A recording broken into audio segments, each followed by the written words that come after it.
Pada hari ini Selasa tanggal 21 November 2023 telah dilaksanakan rapat tingkat menteri.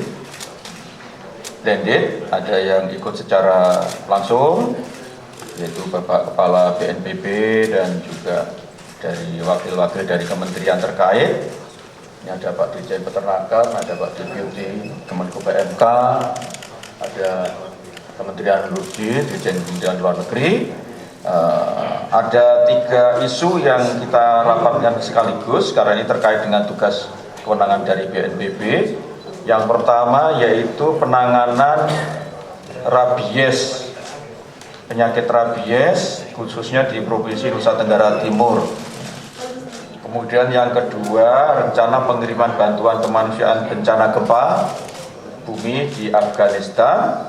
Kemudian yang ketiga yaitu usulan perubahan dana stimulan untuk korban bencana. Yang pertama, penanganan darurat rabies di Provinsi NTT. Situasi terkini sampai dengan tanggal 15 November 2023, Dinas Kesehatan telah melaporkan, Dinas Kesehatan NTT maksudnya, telah melaporkan ke Kemenkes terjadi 1.823 kasus gigitan hewan penular rabies di Kabupaten TTS, Timur Selatan, dan TTU, Timur Utara, yang menyebabkan 11 orang korban jiwa.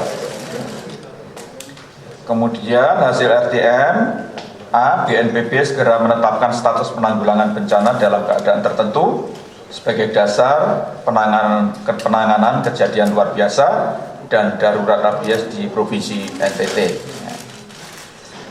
BNPB segera membentuk Satgas Terpadu penanganan darurat rabies di NTT atas permohonan Gubernur NTT. BNPB menggunakan dana siap pakai untuk mendukung operasional Satgas penanganan dan penanganan rabies, termasuk penambahan vaksin dan peralatan yang dibutuhkan untuk vaksinasi rabies. Kemudian rencana pengiriman bantuan kemanusiaan bencana gempa di Afghanistan.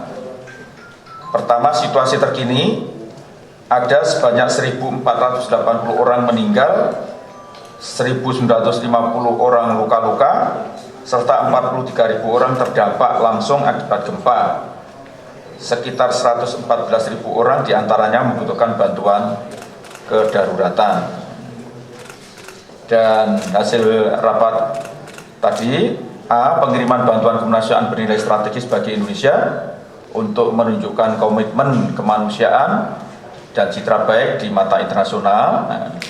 Hal itu juga sebagai soft diplomasi Indonesia ke negara-negara Asia Tengah, khususnya negara Afghanistan. Kemudian pengiriman bantuan kemanusiaan akan dilakukan melalui BNPB dan dengan memperhatikan kebutuhan-kebutuhan yang ada di lapangan.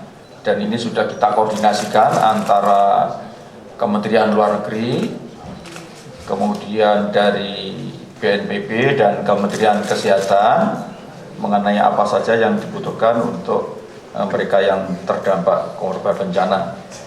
Kemudian pengurian bantuan kemanusiaan nanti akan juga melibatkan pihak-pihak instansi lain, termasuk TNI Polri, dan kementerian-kementerian terkait, plus dari partisipasi masyarakat, dari organisasi-organisasi filantropi, organisasi sosial kemasyarakatan, maupun pribadi-pribadi.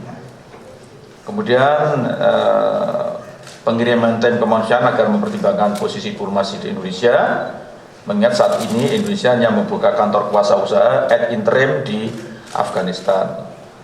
Skema pembiayaan bantuan agar sesuai dengan peraturan yang berlaku.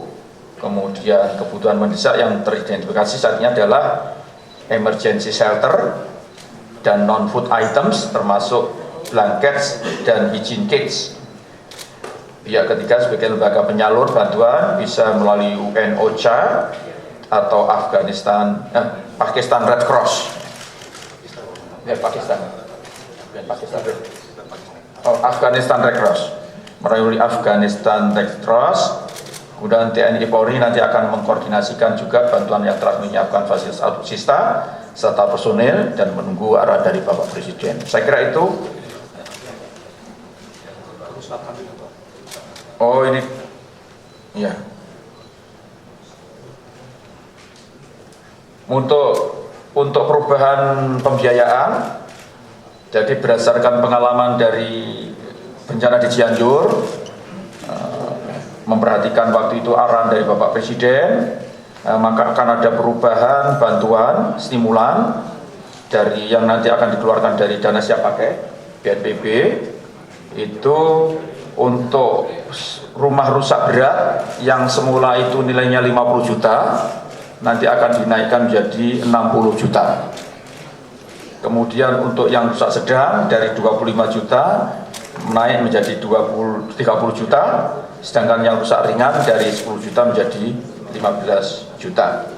Nah, untuk implementasinya nanti akan dikeluarkan peraturan dari Kepala BNPB. Saya kira itu Pakistan.